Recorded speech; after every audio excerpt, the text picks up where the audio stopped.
Welcome to The Good, the Bad, and the Guilty, where we look at games, movies, or whatever else strikes our fancy, then decide in our opinion whether it's good, bad, or guilty pleasure. We're your hosts, Theron. And Kit. The game in question this time around is a pretty simple one, or complicated, depending on what type of person you are, I guess. And that game is... Witcher 3: Wild Hunt. Developed and published by CD Projekt and released on May 19, 2015, The Witcher 3: Wild Hunt is the third title of the Witcher series. Selling over 6 million copies within 6 weeks of its release and releasing 2 DLC packs which would later be placed together with 16 other small DLCs in a complete edition released on August 30, 2016. This is my first time touching any of the Witcher games. While I know I probably should have played 1 and 2 beforehand, I heard a bunch from multiple sources that you could just jump into this one and it would explain for first-timers to the series. For the most part, this series hadn't really caught my eye, save for word of mouth talking about the difficulty the series had. My father ended up buying the game and recommended it, so I decided to go ahead and give it a try. Discussing the graphics, the game looks visually appealing, though rough around the edges. There isn't much to say for this. The game looks pretty good visually. Dense foliage in the wilderness, while the towns look quite nice as well. It tries to seem quite realistic, and for the most part does a pretty good job visibly. To add a bit more though, it is kind of nice how certain aspects work out, such as killing creatures in the water can sometimes turn the water red, fitting the idea that the blood is contaminating the water. Though I admit that isn't anything new graphically. I think visually the game looks pretty good, but it's also bland. There is a big sprawling countryside, but nothing really draws me to go, wow, this looks great, in a world that has all these mythical creatures. Not too bad looking, but just boring for exploration.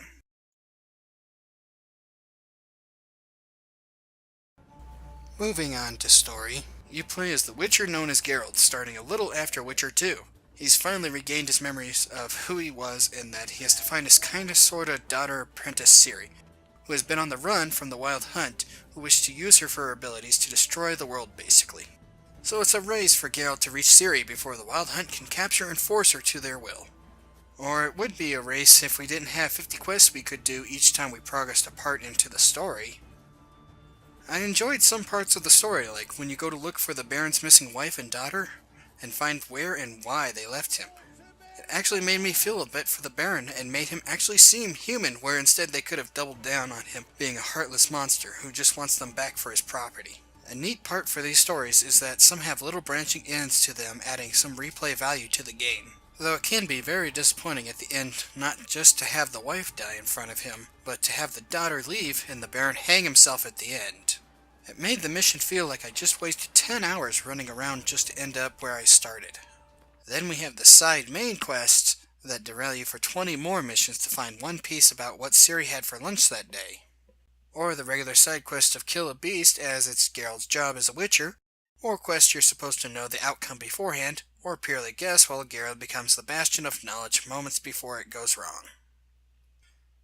There's a mission where you travel to an island with a special lamp that lets you see specters. Well, one of the ghosts is different from the others, and asks for help setting her free, so I thought she was nice and agreed to take her remains to her boyfriend to set free. After I passed them off and left the house, he screams. I turned back to look what happened, only to find she was a monster that was disguised as someone. Then Geralt says he knew what it was as it escapes.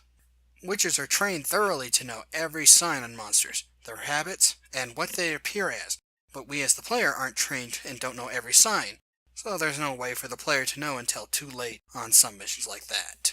More so, there's the conversations you can have with some of the people where yellow text continues the story and white just gives the player info. Except when it doesn't. There is one mission where you're trying to find this killer who uses embalming fluid in the killings.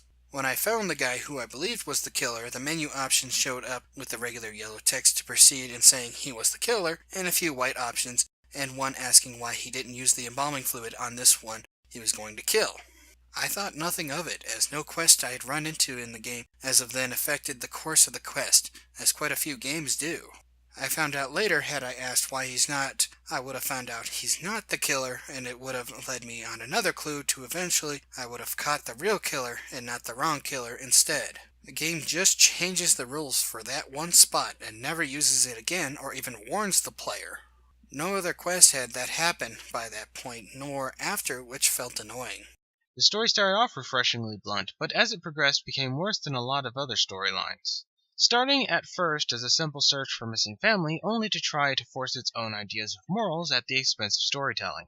It has a few rules to it that are explicitly stated, yet repeatedly are ignored. Repeated so often, it seems, as though they think if they repeat it enough, people won't notice the very obvious contradictions.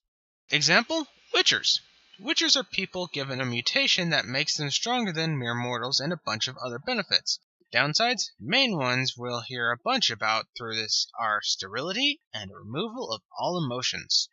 Now, ignoring sterility, which arguments could be made about all day, and the fact we don't know the full aspects to how it works, lends to the fact that maybe they still get the normal hormonal shifts that would allow sexual arousal. And maybe they actually end up being interested in this sort of thing for no other reason than carnal desire. And I'll even go so far as to say maybe they still some reason get the urges that would be built up through stress and other factors that often lead to a pent-up sex drive. But here's the part that can't be ignored. Geralt shows emotions, a statement talked about through the majority of the game and even as a plot point to more than a couple side quests through the game is that Witchers don't have emotions. Love, hate, anger, guilt, wrath, all of these things shouldn't exist within his frame. Now I'm sure plenty will say that if he didn't show any of this, he wouldn't be an interesting character. While true, this is the power of a role-playing game, especially set in an open world. Your character is as you choose to play them. Geralt is not this. For someone who has no emotions, he sure has built an emotional attachment to many people, grown angry at multiple people through the story, shows contempt for others, sympathy, and more. Much of which isn't even a choice by the player, nor does it in some cases even give you a choice in the matter, as most conversations give you a snippet of what you'll say only to have Geralt say it in a spiteful manner or follow it up with something not feeling similar at all. In a lot of these cases, this dialogue is absolutely necessary to progress, sometimes being the only option, not even giving an option to leave the conversation. To add to this, there is even more problems, case in point the way Witchers are portrayed. Ignoring how horribly Geralt of all seems as though he should be treated, being labeled a Kingslayer, the Butcher of Blaviken, etc., we have the fact the game states multiple times and even in hitboxes and loading screens that Witchers are reviled and hated by most. Hold your tongue, sir. This is Frederick Francis de Bergerac, my new swordplay instructor, correct? Show him to the training room. I shall join him shortly. But milady's a witcher! Said so himself back by the gates. Captain, do you truly believe Rosa Varatra would train with random clods calling themselves swordmasters? No. The Varatras demand the very best. Thus, we've hired a witcher. Take him to the training room. Now. As you say, miss. If more people were as hated as the Witchers, the world would be a great place to live. These oh-so-hated and despised groups, for their trouble, get the so-hated traits of being believed in most situations due to a medallion they wear. Have a couple people say they're greedy, yet still pay them for a job well done. Having royalty feel honored just to see a Witcher. The ability to walk through a city that is literally killing any magical being they encounter in the city and not be arrested. Look, the argument of Witchers being hated might exist in the other games. I'm not sure. This was a game recommended to me, so I tried it. But in this game, Witchers are heralded as fucking royalty. Now, simply put, this isn't even taking into account our main character's very, and I mean very well-known endeavors. Geralt's name is known by almost everyone you run into. The ones that don't know you seem to not know you solely for story convenience. They make reference to Geralt killing a king at one point, and more so reference repeatedly over and over that he is known as the Butcher of Blaviken. Now, it could be ignored, the whole Witchers are hated thing, but we have here a person who is this supposedly hated group getting as much respect as royalty gets, but not only is he part of this hated group, he has a reputation of regicide. Now, I could shrug off some of this, but with the way he is portrayed with this stuff, he should be walking through town with people throwing food at him constantly and being unable to do anything without people spitting on him. Just saying your magic group is hated by all the land doesn't automatically mean they can go around being happy-go-lucky with everyone and just once in a while someone go, "Oh yeah, I hate you," or something like that, and call it hate. Sticking with the main focus of the story, it started out well enough with a slow build-up, which was nice until the build-up went till the very end of the game. Nearing the end is the only time the slow build-up stops, only to tease you that you're prepping for the end not once or twice, but 3 times. This prep aspect really began to sour and ruin a lot of it. More to this, the game has multiple endings. While I think the endings are nice and show a nice impact, the problem is how quick it comes in. To change the aspects between Ciri living, dying, or ruling a kingdom, you essentially make 5 choices while getting ready for the final fight. That is all. It felt like a cop-out, like they threw it in last minute just to give the game multiple endings. What I will state is that upon choosing things for the first time for the ending, it was impactful, making me question which decisions nearing the end I made right or wrong.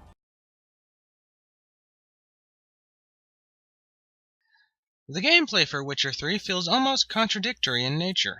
Combat feels good and weighty, yet somehow feels flighty. It seems so polished, but then has a bunch of glaring issues.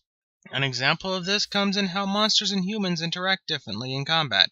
While that sounds like a nice feature, the way it works out is not nearly as interesting. Most fights with humans can be won with outright spam, while many of the monsters, after 3 hits, will be given a free hit on you if you keep trying to spam. This works with most monsters and can be used to goad them into very predictable movements. Hit 3 times, dodge, hit 3 times, dodge, hit 3 times, dodge. This probably sounds like an easy combat method, and this is where the game tries to trick you. In an attempt to make the combat seem a lot deeper, most altercations will not be one-on-one. See, in a one-on-one fight, you just spam out the humans and you've got it beat. And you simply use the 3-hit rule for the monsters and have them beat. Sadly, making some of this even less creative, some humans who have stronger weapons will also follow the 3-hit rule. Meaning, while weaker humans end up being a bit different from the monster combat, stronger humans are pretty much the same as the monsters. The game throws in more enemies in most altercations, which seems like it would make the combat harder, but all it does is shrink the window in which you can attack from.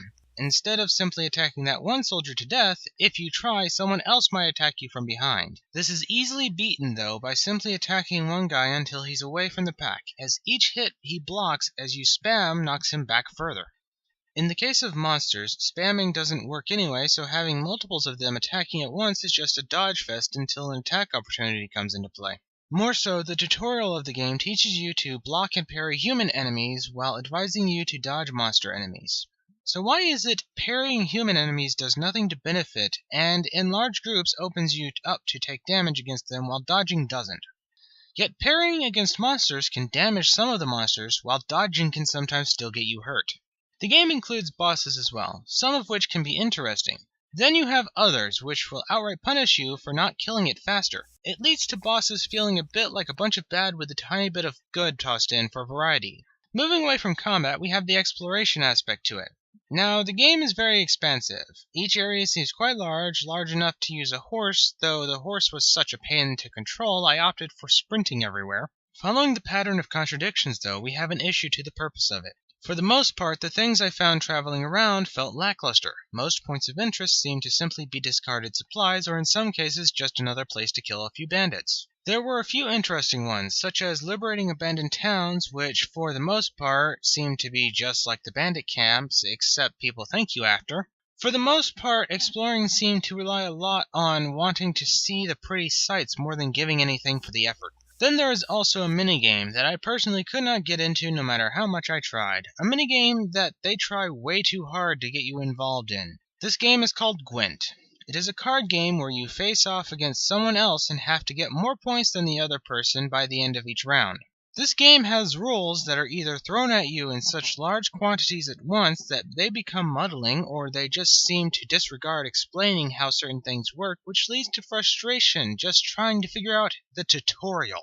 The game also includes a sort of puzzle-solving mechanic. A lot of quests require you to search for clues before you do your job. The downsides, though, are pretty big. First off, Witcher Sense is extremely powerful, so powerful that the elements of clue finding are rendered mostly superfluous. Tracking down a beat for a hunt is less about looking for clues and tracking them down, and more about holding a button down and looking for red or green glowing items. Now, a big thing, though, is side quests, a staple of most open-world games with a lot of exploration. Witcher 3 doesn't drop the ball in quantity. In my attempt just to progress through Velen, I spent a week just going back and forth between missions. But a huge issue with quantity is, of course, quality. There are lots of missions, the majority of which will seem as though you are repeating the same quest over and over again, with just a couple tossed in with something different. One big issue I ran into has to do with the level system of the game. When I started, I felt overwhelmed with the options, expecting the majority of choices will lead to some interesting and useful results.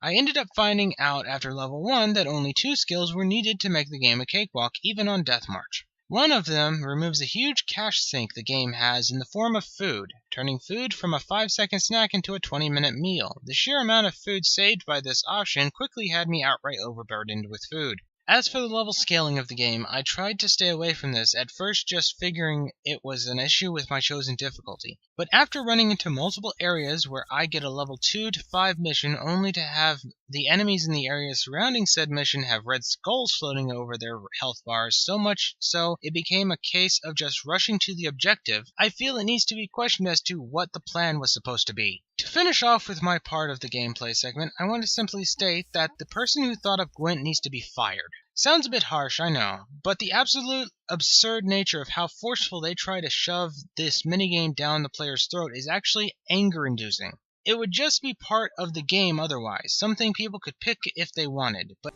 our mutual friend Ravi was just about to play for his life, and Oh, you've got the card. What else do you want? if you'd just given it up instead of trying to cheat us, we'd be out of your hair already. As it is, that's all your fingers broken. So, it seems the Witcher will have to pay for you. Sound good? See? Ravi's on board. What do you say we add some spice to the game? Raise the stakes. Ravi's life and the Natali's card. Fancy that? But as it stands, the game outright tries to force it on you. And at first I left it alone, finding ways around it not to do it. Up until a point they literally put a character's life on the damn line. Either play this crummy card game that they don't even explain thoroughly, or a guy dies. I can tolerate a lot, but Gwent isn't what this game was focused around. This is a fighting and exploration game. People for the most part buy it for those. If those people complain it's a game filled with nothing but fighting and exploration, then that isn't the developer's fault. If the combat is good or bad is the developer's fault. On the other hand, Gwent was not the sole seller of this damned game, and the fact it tries so hard to force this on the player is a huge turnoff. Primarily, a huge turnoff from Gwent as a whole. I'm beginning to think the only reason Gwent is even in this game is because they released a physical copy and wanted to make money off it. And if so, then this reaches pretty damn far down in marketing scum to try to force this stuff on the players. Last but not least, I experienced an actually absurd amount of glitches in a single playthrough of this game. Early on, they were humorous until later when outright missions told me to search one location when the objective I'm supposed to be looking for is well away from the location altogether. My thoughts for gameplay, the fighting was okay, but all you had to do is just hack away at most, or hit twice then jump away from their attack. Wasn't too much skill behind the fighting. If a monster killed you, go buy a stronger blade. Still die? Use a potion if you have the stuff to make it. The ability to make different Witcher potions never really did anything for me. It's nice that they were there to be used, but for me, I never really needed them, much less have the stuff to make 90% of them, even though I had the whole Hanging Gardens in my backpack throughout the game, it felt like. Also with this game, there's leveling up, which gets you skill points to place into different categories for fighting, alchemy, and spells.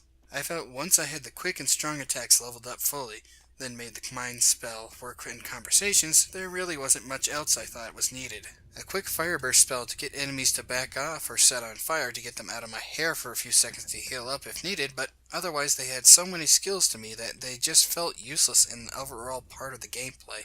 Another thing for uselessness I felt was Geralt's Witcher sense. Sure, it was good to help track enemies, but you had to go super slow to use it to follow most things, and then sometimes I'd end up having to backtrack just to find it turned when I thought it wasn't loaded in yet. Another use was to find clues or special items or switches in the area you need, which was useful. Some items were small or hard to see, but even that can be a pain because your vision goes blurry when you're using it, so it can make small stuff hard to see unless nearby.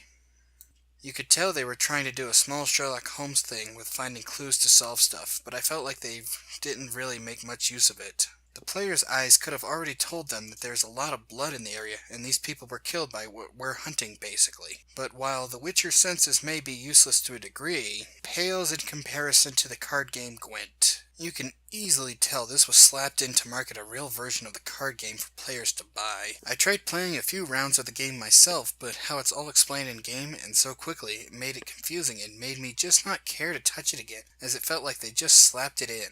Thankfully, you don't need to play to beat the game if you don't want to, but just having the option with everyone I talked to just left it feel like they were trying to shove it into my face to buy for real. For final thoughts of the game, definitely not the worst I have played, but not the best either.